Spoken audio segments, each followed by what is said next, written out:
하나님 인도하심 따라, 주의 인도하심 따라 어디든지 주를 따라 주와 같이 가려네.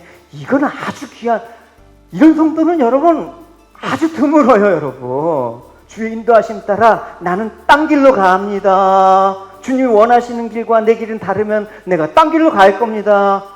이렇죠 여러분. 우리 이제 출애굽기 마지막이 되겠네요.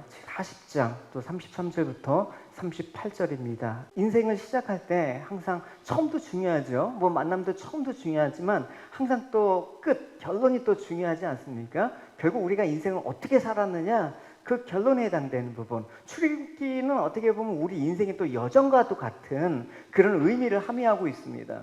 그래서 오늘 출애굽기 결론 부분에 해당하는 부분입니다. 근데 이 결론 부분에서 하나님께서 이제 어떻게 이스라엘 백성을 이끌어 가신가, 인도, 동행, 뭐 이런 거에 초점을 맞추고 있다고 생각을 하면 됩니다. 왜냐하면 이제 본격적으로 시내산에서 율법 받고 훈련 받고 성막 짓고 이제 그다음 행진, 다음 민수기죠. 이제 백성을 계속해서 야 출발, 이제 광야 생활이다. 그 과정 중에 마지막 단계입니다. 하나님께서 모세에게 시내산으로 불렀죠. 40일 동안. 그래서 율법도 주시고 또 돌에 또 십계명도 새겨 주시고 또 어떻게 하냐면 가장 중요한 걸 하셨어요. 내가 너희와 이제 함께 살 텐데 집을 져라, 성막을 지어라. 그래서 하나님께서 40일 동안 있으면서 하나님께서 너는 산에서 보인 양식대로 성막을 세워라. 너희와 내가 같이 살 집을 만들어라. 이런 말씀이에요. 쉽게 말하면. 성막은 말 그대로 하나님이 거하실 곳이기 때문에 거룩한 장소라는 말이죠. 하나님께서 임재하실 곳을 보여주는 게 성막이란 말입니다. 그 성막을 또 뭐라고 얘기하면 회막, The Tabernacle of the Meeting, 그러니까 만나는 장소. 그러니까 성도가 모여서 함께 하나님과 교제하면서 예배드리는 곳이 또 성막, 또 회막이라고 불러요. 그래서 이러한 성막을 만들어서 이스라엘 진영 가운데 두도록 하신 것은 이스라엘 백성과 함께하고 계심을 보여준다는 것입니다. 이 성막이 이제 진이 이동할 때 특별히 12지파가 사방으로 배치됐어요. 동서남북. 그 가운데 뭐가 있었냐면 성막이 항상 있었습니다. 그 성막이 중심에 있었다는 건 뭐예요? 성도의 생활의 중심은 뭐다? 성막이다. 하나님과 함께 사는 것이다.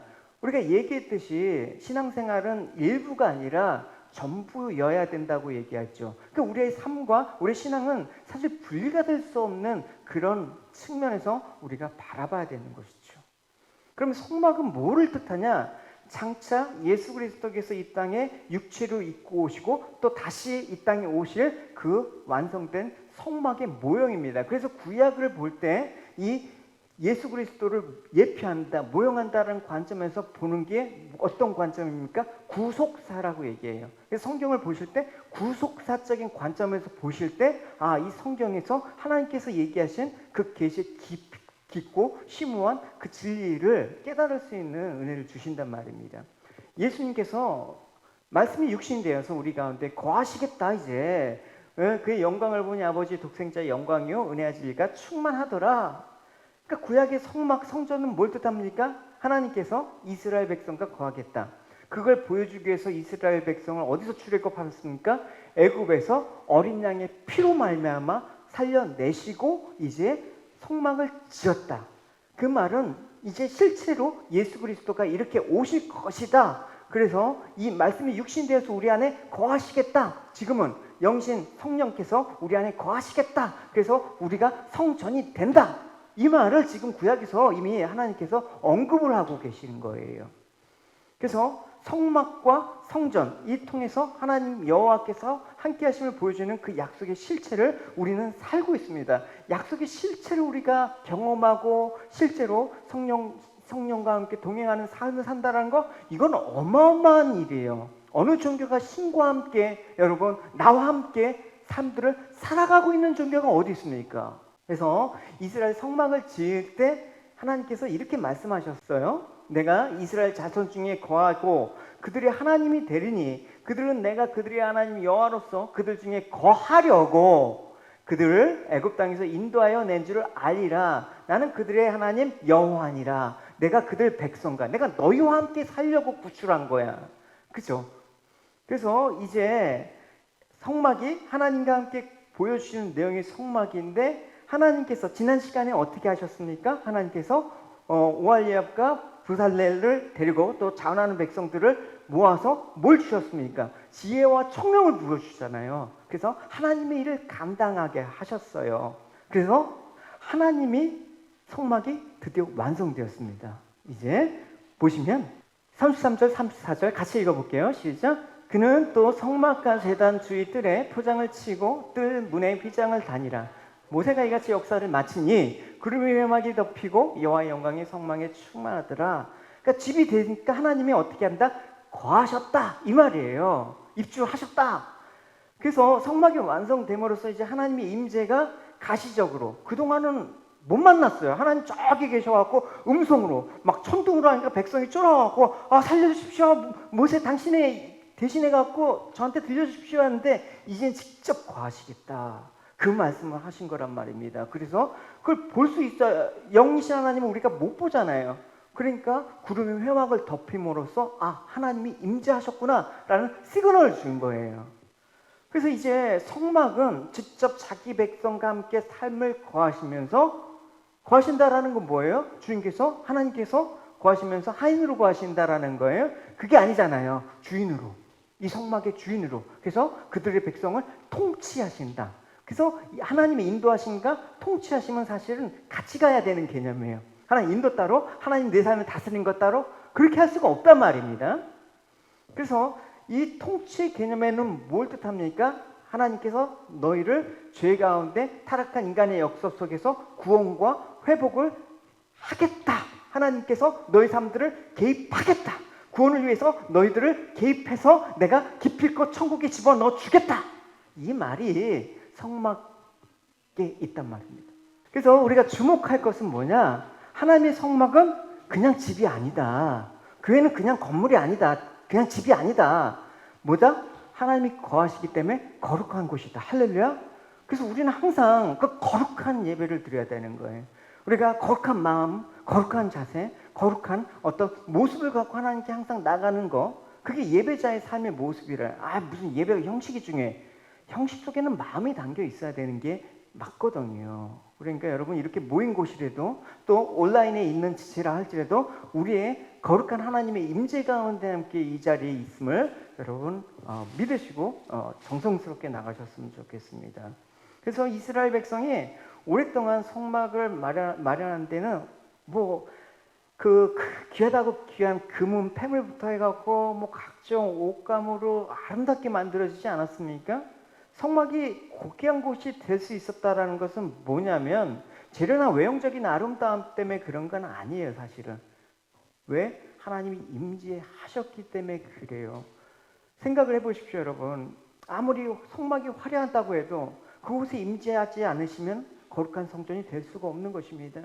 여러분, 내 가정 가운데 하나님이 임재하지 않는 가정은 거룩한 가정이 될 수가 없는 것입니다. 모든 게 마찬가지입니다. 결국은 화려하고 웅장한 겉모습에 있는 게 아니라 그 속에 하나님이 임재해 계시냐 안 계시냐, 그겁니다. 그래서 거룩한 성도들을 뭐라고 합니까? 거룩한 무리들의 모임을 성도라고 얘기하는 것입니다. 왜냐하면 거룩하신 하나님이 직접 거주하시는 삶들을 사니까 성도라고 얘기하는 것입니다. 그러면 이제 본문을 보시면 34절에 보면 구름이 어디에 덮였습니까? 구름이 회막 위에 덮였다고 얘기를 하고 있어요. 회막은 어떤 곳입니까? 하나님의 은혜가 존재하는 곳입니다. 그 회막에서 어떤 일이 벌어졌습니까? 양의 피가 뿌려지면 짐승의 제물이 이제 대신 죽었죠. 죽으면 이제 그 이스라엘에게 뿌려져야 될 진노가 짐승에게 전가가 된다라는 거예요. 그래서 이 이스라엘이 하나님의 용서로 살아났다. 그걸 상징하는 데가 바로 회막이에요. 그래서 하나님께서는 그 은혜를 아는 자에게 머무르시고 움직이십니다. 할렐루야. 은혜를 귀하게 생각해야 되는 거예요. 내 삶들을 귀하게 생각해야 되는 것입니다. 누구든지 그 은혜 안에 있는 자는 하나님께서 누구든 어떤 죄를 지었던 간에 내가 너를 귀하게 여기고 내가 너를 천국으로 인도하겠다, 그 말씀을 하신단 말입니다. 그래서 회막은 뭘 상징하는 것입니까? 주님의 십자가의 피 흘리심을 보여주는 것입니다. 하나님이 주님을 이 땅에 보내셔서 십자가에 피 흘려 죽게 하신 이유가 뭡니까? 누구든 그 예수의 피로 말미암아 자신의 인생들을 맡기는 자는 영원한 하나님 나라로 인도하겠다라는 뜻 아닙니까? 그래서 주님을 뭐라고 부릅니까? 우리의 생명이라고 부르는 거예요. 그래서 누구든지 주님을 영접하는 자는 그 안에 주님이 계시기 때문에 하나님께서 귀하게 여기는 거예요. 우리들을 보고 하는 게 아니라 여러분 안에 주님을 보고 귀하다. 그래서 하나님이 지키심을 받는 성도가 된다라는 것이죠. 그래서 이 모든 것들이 어린 양의 피로 출애굽한 이스라엘 백성들을 알게 하시는 그 예표의 차원에서 성막도 주고 거기에 이제 제사 의미도 나중에 오실 예수 그리스도를 예표하고 있단 말입니다. 그래서 이스라엘 백성에게 성막을 진 다음 뭘 시켰어요? 몇 주 전에 여러분과 나눴을 것입니다. 아침마다 아침에 양 한 마리, 점심때 양 한 마리, 그래서 소재와 번제와 그 제물로 태우는 거야. 매일 제사를 드리는 거야, 아침 저녁으로. 그래서 어쨌든 이제 이스라엘 백성들이 성막에서 이제 그 상번제를 매일 이렇게 드렸어요. 예. 보시면 저희가 나눈 본문일 거예요. 여러분 기억나실 거예요. 내가 제단 위에 드릴 것은 이러하니라. 매년 1년 된 어린 양 2마리인데 이는 너희가 제 중간에 뺐어요. 너희가 대대로 여호와 회막 문 앞에, 그래서 이제 회막에서 드릴 번제다. 내가 이제 너희들 매일 어린 양의 피로 너희들 구원받았다라는 걸 은혜를 기억하면 내가 이제 그 은혜 위에 너를 만나고 내게 말할 것이다 얘기한 것입니다. 그러니까 은혜를 아는 자, 내가 어린 양의 피로 구원을 받았다라는 것들을 뭘 통해서? 예배를 통해서 매일매일 상기했단 말입니다. 그러니까 여러분 일주일에 한 번, 그것도 여러분 바쁜 일 있으면 빠지고 그러면 곤란해요. 그죠? 매일 예배 가운데 뭐 드릴 수 있으면 내가 그 예배 가운데 뭘 하라고요? 하나님의 은혜를 기억하라. 할렐루야. 그래서 이제 이스라엘 백성들이 이제 구름이 성막에 떠오르면 행진을 하고 머물면 언제든지 머물렀어. 주님 가라 하시면 가고 주님 멈추라 하시면 멈추는 거예요. 보시면 같이 읽어볼게요. 시작. 구름이 성막 위에 떠오를 때에는 이스라엘 자손이 그 모든 행진하는 길에 앞으로 나아갔고 구름이 떠오르지 않을 때에는 떠오르는 날까지 나아가지 아니하였으며 낮에는 여호와의 구름이 성막 위에 있고 밤에는 불이 그 구름 가운데 있음을 이스라엘 온 족속이 그 모든 행진하는 길에서 그들의 눈으로 보았더라. 어마어마한 은혜를 하나님께서 주셨습니다. 눈으로 하나님께서 임재하신 걸 보게 됐다라는 것입니다. 그래서 성막이 완성된 후에 구름이 성막 위에 떠오를 때 구름이 움직여. 그러면 이제 이스라엘은 구름 따라서 광야길을 행진하는 거예요. 근데 그 자리에 가만히 있으면 맨날 몇 년이 되든 그 자리에 가만히 있어야 돼요. 이스라엘 백성들이 40년 동안 광야로 유리방황했다고 생각하시면 안 돼요. 구름 따라 갔어요. 그래서 광야에서 뭐 적게는 며칠 또 길게는 몇 년씩 정착하고 움직이고 그랬단 말입니다. 그래서 이제 구름을 따라 갔단 말입니다. 그러니까 이런 경우도 있죠. 여기 있으니까 여기 너무 좋아. 좀 더 있고 싶어. 근데 구름과 불기둥이 가자! 하나님께서 가자! 이러면 따라가는 거야. 더 있고 싶어요? 그럴 수 없어요. 또 빨리 가고 싶어. 여기 너무 척박해. 근데 하나님께서 있자! 그럼 또 있어야 돼. 우리 사람들이 그렇잖아요, 여러분. 내가 하고 싶은데 할 수가 없고 내가 또 이거는 하기 싫은데 또 해야 되고 그런 상황 가운데 있지 않습니까, 여러분? 이 출애굽기 또 민수기 여정을 읽어보면 어쩌면 우리 인생하고 똑같은 삶의 여정을 하나님께서 그려놓으시는지 몰라요.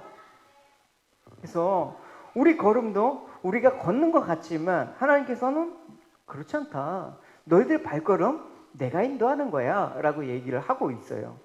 예레미야서 보면 이렇게 말씀하고 있습니다. 여호와여, 사람의 인생이 자기 것이 아니라는 것을 깨달았습니다. 이건 참 복된 거예요. 아무도 자신의 인생 행로를 결정하고 할 수가 없습니다. 왜냐? 주인이 계시는데. 내 삶을 이끌어 가시는 분이 있는데 누가 내 인생을 자기 맘대로 결정하겠다고 얘기를 합니까? 그래서 주님께서는 이제 직접 구름 기둥으로, 밤에는 또 불 기둥으로 인도해서 우리를 인도하신단 말입니다. 왜 인도하셨습니까? 우리가 하나님의 인도를 받지 않으면 우리는 다른 길로 가게 돼 있어요, 여러분. 그러면서 이스라엘은 이 구름 기둥과 물 기둥의 인도를 받아가면서 눈으로 직접 보면서 갔는데, 가면 여러분 어떻겠습니까? 하나님의 인도를 눈으로 보면서 가면 여러분들은 어떻게 합니까? 우리 같으면 여러분들은 성숙하니까 날마다 앞으로 천성을 향해 나아가세 뭐 이렇게 찬송하고 가겠지만, 이스라엘 백성들은 좀 싸가지가 없어요. 뭐냐면 원망과 불평을 했단 말입니다. 그렇게 해갖고 구원시켰는데 하나님께서 직접 가는데 원망과 불평을 하는 게 이스라엘이란 말입니다. 여러분 그렇지 않겠지요. 그러시다 그러면 뭐 할 수 없고요. 그 이유는 뭡니까? 결국은 여러분 원망하고 불평하는 이유가 뭐예요? 내가 원하는 길로 하나님께서 이끄시지 않기 때문에 그런 거예요, 여러분. 신앙생활이 왜 힘들어요? 믿음으로 사는 게 왜 힘들어요? 내가 원하는 대로 안 되기 때문에 힘들지. 그래서 머무르고 떠나는 것도 내 마음대로 안 되는데, 하나님께서 또 이끄시는 곳이 어디냐면 양식도 없지, 또 물도 없는 곳으로, 아주 척박한 곳으로 이끄시네. 그러니까 미치는 거야, 이스라엘 백성들이. 신앙생활 때 여러분 미치고 싶지 않습니까, 여러분? 하나님의 인도하심이 그런 것이란 말입니다. 근데 왜 그러냐? 신명기 이제 그 광야 생활을 마치고 모압 평지에서 이스라엘 2세대들이 이제 광야 생활을 경험한 2세대들한테 얘기한 거예요. 내가 이렇게 한 이유는 이거였다. 모세를 통해서 내가 하나님 여호와께서 24년 동안 내게 광야길을 걷게 하신 것을 기억하라. 이는 너를 낮추시며 너를 시험하사 내 마음이 어떠한지 그 명령을 지키는지 지키지 않는지 알게 하려 함이라.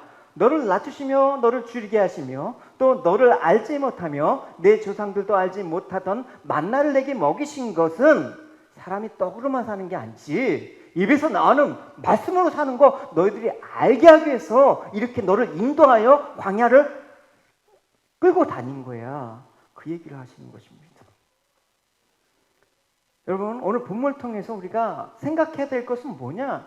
하나님 인도하심 따라, 주의 인도하심 따라 어디든지 주를 따라 주와 같이 가려네. 이건 아주 귀한, 이런 성도는 여러분 아주 드물어요. 여러분, 주의 인도하심 따라 나는 딴 길로 갑니다. 주님이 원하시는 길과 내 길은 다르면 내가 딴 길로 갈 겁니다. 이렇죠, 여러분. 주님의 순종 인도에 여러분 누가 즐겁게 갈 사람이 이 세상에 누가 얼마나 많이 있겠습니까? 네, 하나님께서는 분명하셨어요. 너희들 애굽에서 끄집어낸 거는 너희들을 반드시 내가 원하는 곳에 이끌어 가겠다. 너희들을 들여보내기 위해서다. 그랬으면 어떻게 합니까? 현재 있는 자리에서 살지 못하게 하는 거예요. 하나님 의도하신 곳으로 데려가셔야 되는 것입니다. 그러니까 그동안 하나님과 이스라엘 간의 그 모습을 보십시오, 여러분. 갈등이라는 게 항상 존재했어. 애굽에서 계속 살았으면 애굽의 종이라고 해도 뭐 먹을 거는 괜찮았잖아요. 뭐 마실 거, 목마르고 배고프고 그런 일은 없었잖아요. 적어도 애굽에서. 비록 종이지만. 근데 애굽에서 나오자마자 그런 모든 환경이 사라졌단 말이죠. 그 하나님의 인도함을 따라서 애굽에 나왔다라는 것 때문에 애굽에서 얻을 수 있었던 것들을 얻을 수 없고 누릴 수 있었던 걸 못 누리게 되는 거야. 그럼 뭐가 생깁니까? 갈등이 생기는 거죠. 불평이 생기는 거죠. 여러분, 내가 하나님께 지금 불평이 많아, 원망이 많아, 그런 데 있어서 여러분 한번 생각해 보십시오. 여러분, 내가 원하는 것들을 누리지 못하고 얻지 못하니까 생기는 이런 이스라엘의 모습이 아니지 한번 생각을 해보시란 말입니다. 우리 신앙 갈등은 대부분 이런 데서 기인이 되는 것입니다. 이 갈등 속에서 하나님은 어떻게 합니까? 하나하나 깨달아가고 믿어가게 하시는 거예요. 그래서 뭘 깨달아요? 마지막에 이 인생의 그 어떤 정점에 이르렀을 때, 그것들이 깨달아짐으로써 내가 원했던 것은 잠시 동안의 행복이고 물거품 같은 것이었다. 내가 여기서 벗어나는 것이 영원한 행복을 얻는 것임을 점차 알아간다라는 것입니다. 그 사람이 바로 출애굽한 과정에 있다라는 것입니다. 그러니까 여러분의 출애굽의 과정은, 개인적인 출애굽의 과정은 여러분 각자 여러분 위치가 달라. 어느 사람은 진짜 이제 이스라엘 광야를 지난 모압 평지 가운데 이제 다시 한번 그 땅을 들어가게 하는 목전에 있는 사람도 있고, 이제 막 출애굽 걷는 사람도 있어. 아니면 이제 막 만나를 먹으면서 있는데 이제 갑자기 고기가 먹고 싶어지는 사람도 있을 거야. 다 다른 거예요, 여러분. 그래서 하나님은 어쨌든 우리를 인도하시기 위해서 출애굽시키셨다. 근데 우리는 알지요. 하나님께서 반드시 좋은 길로 우리를 인도하실 거야. 여러분 믿으십니까? 할렐루야? 근데 우리가 생각하는 좋은 길과 하나님이 생각하는 좋은 길이 다르기 때문에 문제가 되는 거란 말입니다. 보통 우리가 생각하는 좋은 길은 뭡니까? 하나님이 인도하시는 좋은 인도는 뭡니까? 세상에서 잘 되고 또 어떤 문제 속에서 해결되는 길을 원하는 거 아닙니까? 이걸 하나님의 인도하심이라고 우리는 받아들이지 않습니까? 물론 그게 일부가 될 수 있지만 그게 전부가 돼서는 안 되는 것입니다. 사실 하나님의 인도하심은 우리 생각과 다를 때가 더 많아. 내가 원하는 것보다 내가 원치 않는 그 일들을 하나님께서 해주실 때가 더 많아. 저도 그거 가운데 그걸 원망하고 하나님이 정말 나를 사랑하실까 의심한 적들이 너무 많아. 그러나 안 돼도 내가 실망하는 일이 생겨도 하나님의 인도하심이라는 것들을 아는 순간 여유가 생기더라. 평안이 생기더라. 여러분 잘 아시다시피 마태복음에 보면 이런 얘기가 있죠. 여러분 유명한 얘기죠. 알죠? 예수님께서 이제 무리를 걷는 거 보고 베드로가 저도 걷게 해주세요 주님 하면서 초청됐어요. 그래서 주님께서 그래 come on 이러니까 주님께서 베드로가 과감하게 무리를 걸어갔어요. 근데 바람이 확 불자 무서워서 더 이상 무리를 걷지 못하고 바다에 빠져버렸다. 여러분 동화 같은 얘기지만 참 많은 것들을 함축하고 있단 말입니다. 그때 주님께서 이런 말씀을 하셨잖아요. 예수께서 즉시 손을 내밀어 그를 붙잡으며 이르되 믿음이 작은 자여 왜 의심하느냐라고 말을 하고 있습니다. 베드로는 왜 물에 빠지게 되었으며 베드로는 왜 주님으로부터 믿음이 적은 자라고 소리를 들었습니까? 베드로가 무리를 걸을 수 있다라는 굳은 믿음이 적어졌음을 나무라는 것일까요? 그게 아니에요, 여러분. 여러분, 베드로가 무리를 걸을 수 있는 것은 베드로의 능력입니까? 주님의 능력입니까? 주님의 능력이죠. 그러면 지금 자신이 걷고 있는 것은 내 힘으로 걷는 게 아니고 주님의 힘으로 걷고 있는 것이라는 것을 알고 있었을 것입니다. 결국 믿음이라는 것은 누구를 의지하느냐? 나를 의지하는 게 아니라 주님을 의지하는 게 믿음 아닙니까?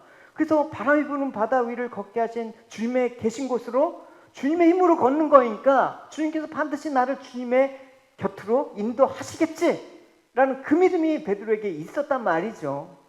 근데 갑자기 바람이 확 부니까 그 믿음이 사라진 거야. 바람 때문에 물에 빠질 염려를 하게 된 것입니다.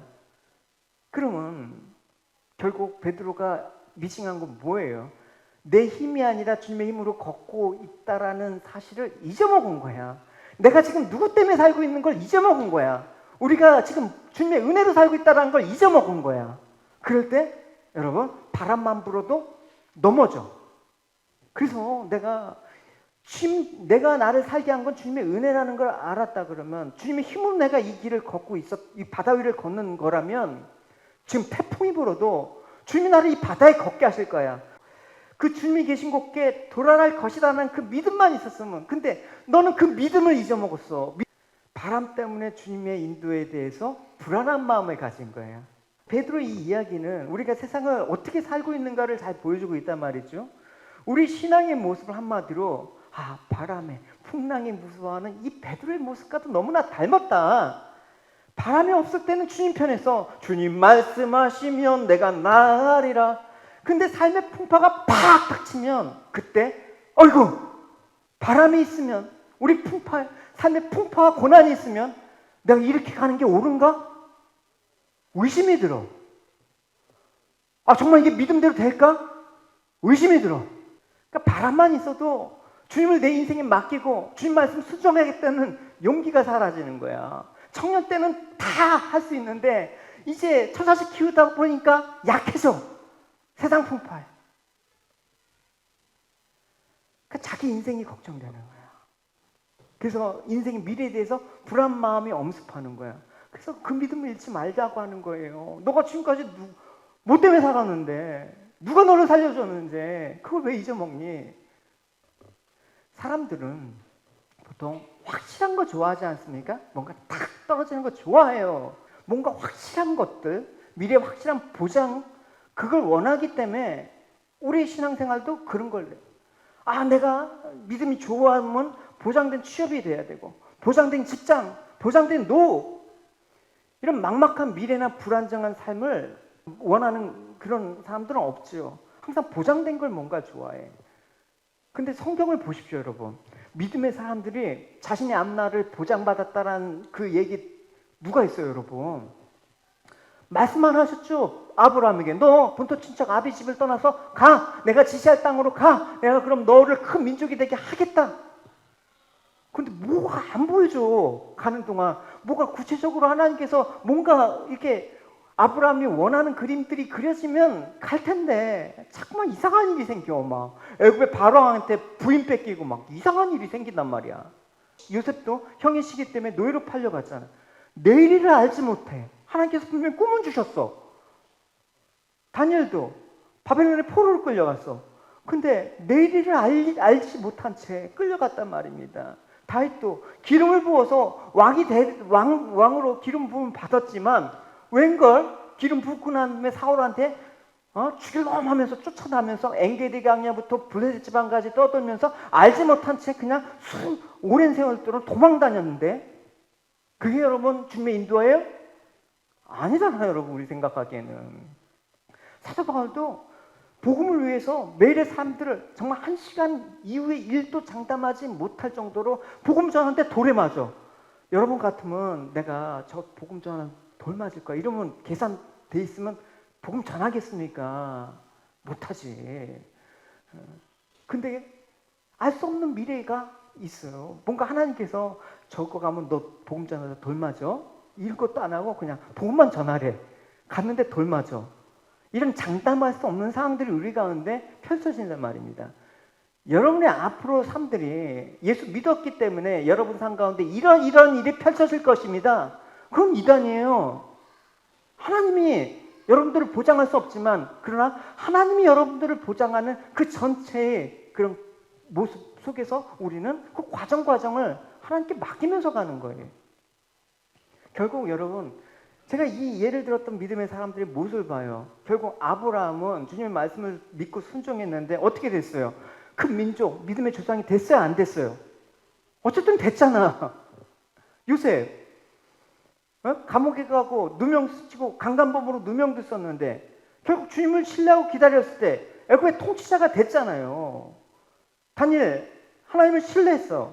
포로 잡혀간 모든 그 바벨론의 석학들보다 10배의 지혜와 총명 하나님께서 주셨어. 바벨론의 그 2인자로서 실질적인 통치자가 됐어. 됐어요? 안 됐어요? 갈 바를 모르고 순종했을 때 됐잖아요, 여러분. 다윗은 그렇게 도망다니면서 왕이커녕 하루 죽을 위기를 모면하고자 발버둥치는 상황인데 결국 하나님께서 그 원수들을 다윗의 무릎을 꿇게 하셨잖아요, 여러분. 사도 바울도 당시 최고의 교육과 좋은 혈통과 그 정도 사회적인 기득권이 있었으면 안정된 생활과 보장된 내일을 맛볼 수가 있었습니다. 그죠? 더 좋은 목회지 가갖고 얼마든지 그냥 좋은 여건 속에서 목회할 수 있었죠. 그러나 그걸 다 배설물처럼 여겼어. 내가 그리스도를 택했을 때, 내가 주님만을 푯대로 향해서 갔을 때 사도 바울은 불행했다고 얘기했습니까? 나는 모든 것들을 얻었다. 나는 모든 것들을 만족한다. 나는 주 안에서 항상 기쁘고 감사한다. 할렐루야. 사도 바울은 셋째 하늘을 봤어요. 성도들에게 있어서 여러분들 보장되지 않는 내일은 저주가 아닙니다. 주님과 함께 있다면 그게 복입니다, 여러분. 알면 못해. 겁나서 어떻게 해요, 여러분. 믿음으로 사는 것이 앞으로 이러이러한 일들이 너희들 가운데 일어날 거야? 과연 믿음 여러분 저버리지 않고 갈 수 있을까요? 알면 믿음 생활 못한다니까, 여러분. 그래서 주님께서는 이 보장되지 않는 내일을 어떻게? 내일을 염려하지 마. 내가 책임진다. 할렐루야. 여러분 인생 염려하지 마라. 하나님 책임진다. 할렐루야. 내 자녀 걱정하지 마라. 내가 책임진다. 할렐루야. 그 믿음이 우리에게 있길 바라요. 그래서 성도들을 삶의 여정 가운데 하나님께서는 다 보여주지 않고 어떻게? 바로 앞에 것만 보여주세요. 40년 먹을 만나, 여러분 매일매일 그날 만나를 구해야 돼. 너희들이 일용할 양식만 구하라. 더 가면 썩었잖아요, 여러분. 왜 한꺼번에 좀 주시고, 그 당시에 냉장고가 없어서 그랬나? 어쨌든 좀 며칠씩 주고 하루 왕창 노동하고 한 3일 정도 좀 쉬고 좀 여유 있게 하다가 또 모아놓고 이러면 워라벨 생활을 누릴 수 있지 않습니까, 여러분? 불기둥과 구린기둥을 인도했어요. 여러분 같으면 어떻게 했습니까? 속성으로 지름길로 싹 그냥 가갖고 빨리 천국에 들어가게 그렇게 속성으로 인도하실 걸 바라는 거 아닙니까? 근데 하나님께서는 뺑뺑 도는 거예요. 광야 여정을 보면 참 기가 막혀요, 여러분. 그래서 너희 바로 앞에 너무 멀리 너무 알려고 하지 마십시오, 여러분. 우리 겁나서 못 생활을 합니다. 보시면 주의 말씀은 그래서 내 발에 바로 등불. 내 발에 등불이라는 건 내 앞길만 이렇게 보여주는 거예요. 내 길의 빛이에요. 그러면 우리는 뭘 따라가요? 주님의 인도하심만 따라가면 되는 거야. 내 계획과 내 뜻을 보고 따라가는 게 아니라 주님께서 보여주신 만큼, 알게 해주신 만큼, 깨닫게 해주신 만큼만 가면 되는 거예요. 할렐루야.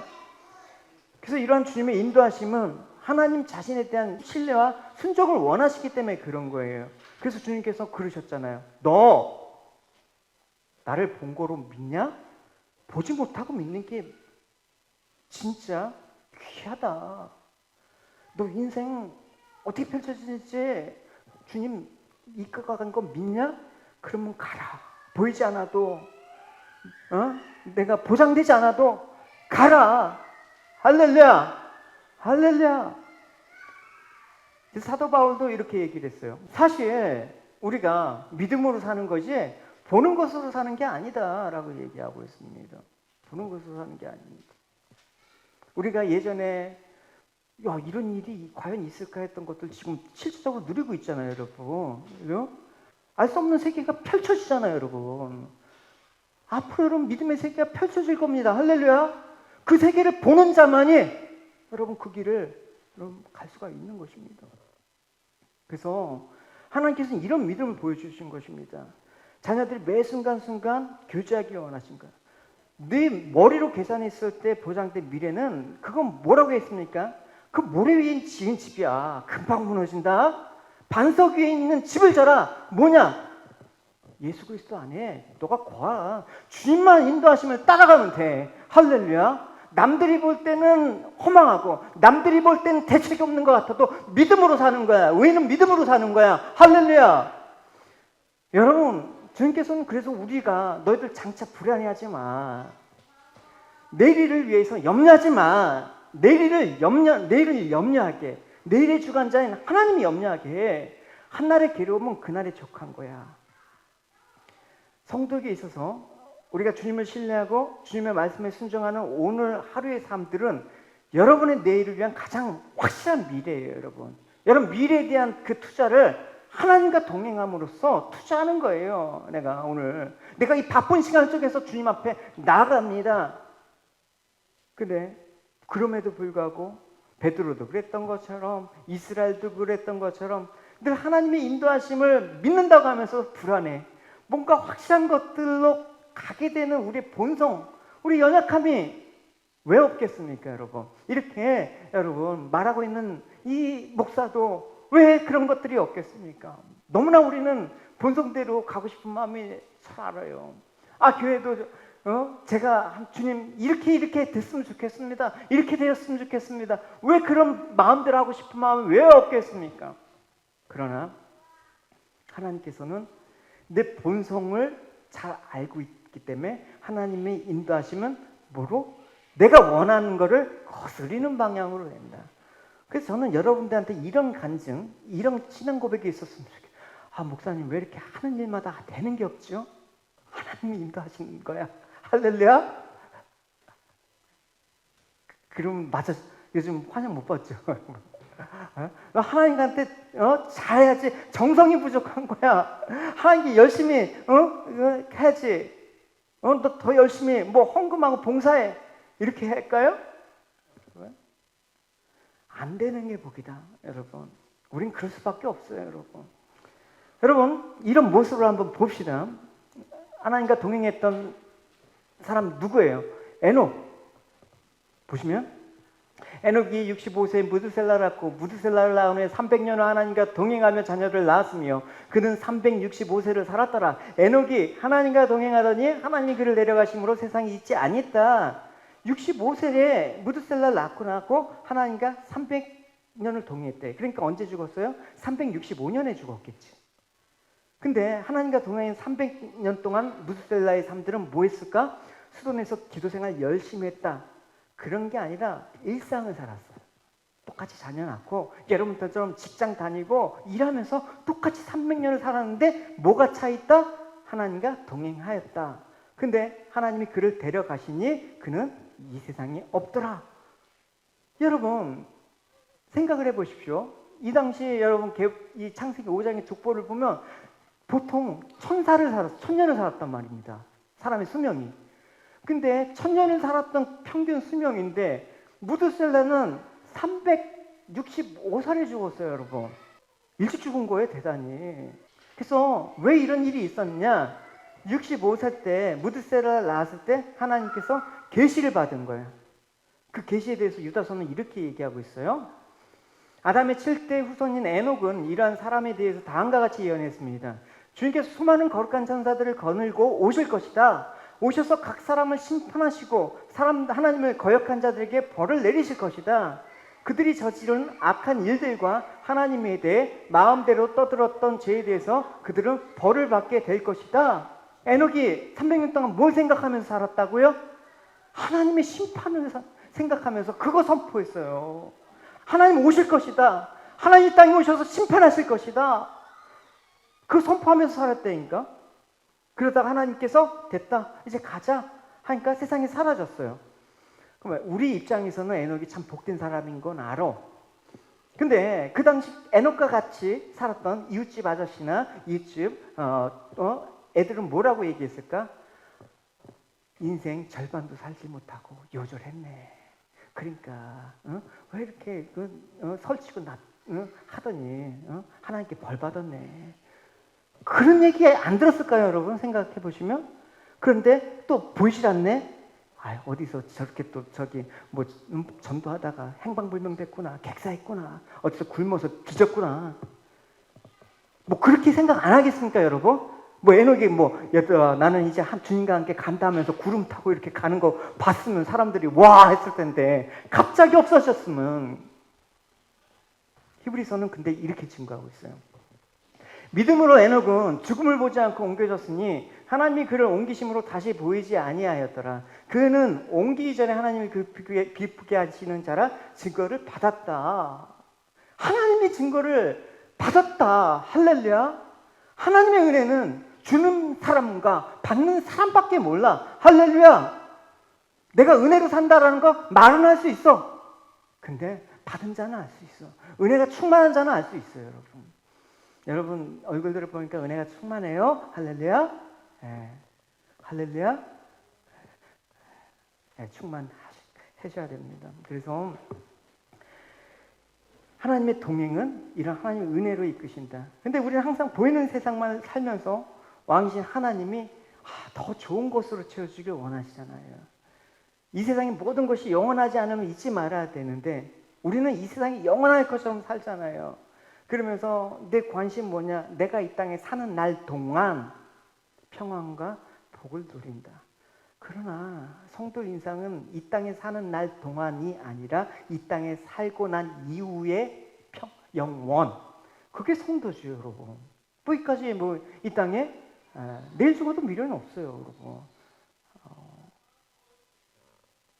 사는 날 끝나면 하나님 앞에 내가 세워진다는 걸 믿기 때문에 그때 내가 심판을 받지 아니하고 영원한 생명의 나라에 들어갈 그 영광을 소망하면서 하루하루를 산다라는 거, 이게 성도의 복이죠. 할렐루야. 이것 때문에 하나님께서 오늘도 나를 인자와 한없는 용서함으로 긍휼로 우리 죄를 용서하시고 구원하시고 하나님께서 친히 왕이 되셔서 내 삶을 통치하시고 이끌어 가신다. 할렐루야. 이 마음을 품는 자가 주님의 마음과 연결된 거예요. 누가 주님의 마음을 가졌는가? 누가 나를 아는가? 하나님께서 그 한 사람만 있으면 내가 그 땅을 고치리라. 할렐루야. 그 사람을 내가 예배자로 세우리라. 할렐루야. 그래서 성막에 오른 구름의 인도를 받은 이스라엘 백성처럼 오늘 우리는 어떤 인도함을 받을까? 하나님, 좀 눈에 보이는 구름 기둥 같은 거 하나 보여주세요. 길을 가다가 캥거루 한 마리가 나와서 내 앞길을 뚱뚱하는 걸 보여주시면 제가 캥거루 따라갈게요. 그런 거 하지 마시고 이제는 눈으로 뭔가 하나님 보여주시면 하겠습니다 하지 마십시오. 왜? 아까 얘기했잖아요. 여러분 안에 직접 거하시면서 인도하신다니까요. 그 사람들이 하나님의 아들이에요. 보시면 물론 하나님의 영으로 인도함을 받는 사람이 하나님의 아들이다. 할렐루야. 성령의 인도함을 받은 자들을 하나님의 아버지라 그러며 예수 그리스도를 자신의 주로 고백하는 것입니다. 그럴 때 죄에 대해서, 의에 대해서, 심판에 대해서 책망을 받게 되고 오직 진리이신 예수 그리스도를 인도하시며 그리스도의 영광을 드러내는 삶으로 나타내신다는 것입니다. 그래서 오늘 하나님께서 구약처럼 눈에 확실히 보이진 않지만 눈에 보이는 것보다 더 확실하게 우리의 삶들을 인도하신다라는 거예요. 이제는 아예 우리 마음에 성령이 임함으로 예수 그리스도 안에 갇혀 있는 거예요. 여전히 그리스도 안에서 우리는 옛 자아라는 게 있기 때문에 도망치려고 하죠. 그러나 이미 마음에 임하셨기 때문에 어디 가든 그 안은 주님의 안이라는 말입니다. 우리 도망가고 싶어도 도망갈 수가 없어. 도망가봤자 예수님의 손바닥 아니야. 보시면 그래서 이런 모습을 시편의 다윗은 고백을 하고 있어요. This image is shown in the confession of David. 같이 한글과 영어로 교독할게요. 내가 주의 영을 떠나 어디로 가며 주의 앞에 어디로 피하리까? Where shall I go from your spirit, or where shall I flee from your presence? 내가 하늘에 올라갈지라도 거기 계시며 수월에 내 자리를 펼지라도 거기 계십니다. If I ascend to heaven, you are there. If I make my bed in Sheol, you are there. 내가 새벽 날개를 치며 바다 끝에 가서 거주할지라도 If I take the wings of the morning and dwell in the uttermost parts of the sea, 거기서도 주의 손이 나를 인도하시며 주의 오른손이 나를 붙드시리이다. even there your hand shall lead me and your right hand shall hold me. 우리가 영원한 길을 바라본다면 주님의 인도를 구할 수밖에 없습니다. Respecting God's lead means to put down our own wills. 영원한 길은 우리의 뜻으로나 의로는 갈 수 없어요. If we truly worship God, then obeying His will is the right thing.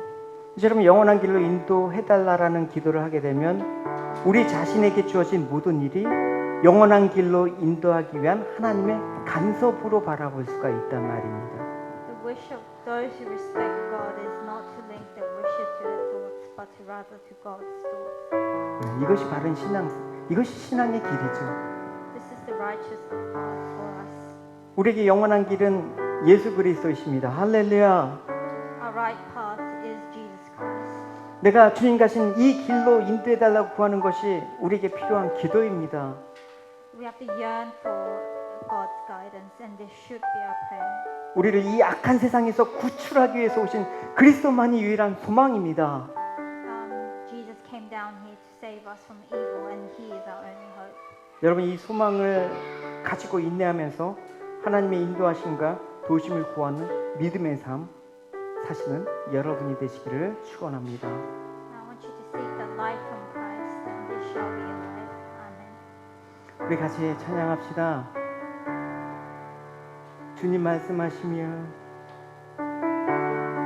우리 다 같이 일어나셔서 주님 하나님의 인도하심을 따라서 내가 나아가겠습니다. 주님이 가라고 하는 곳에 주님이 머무라고 하는 곳에 모든 주님의 그 인도하심에 순종하며 나아가도록 하겠습니다.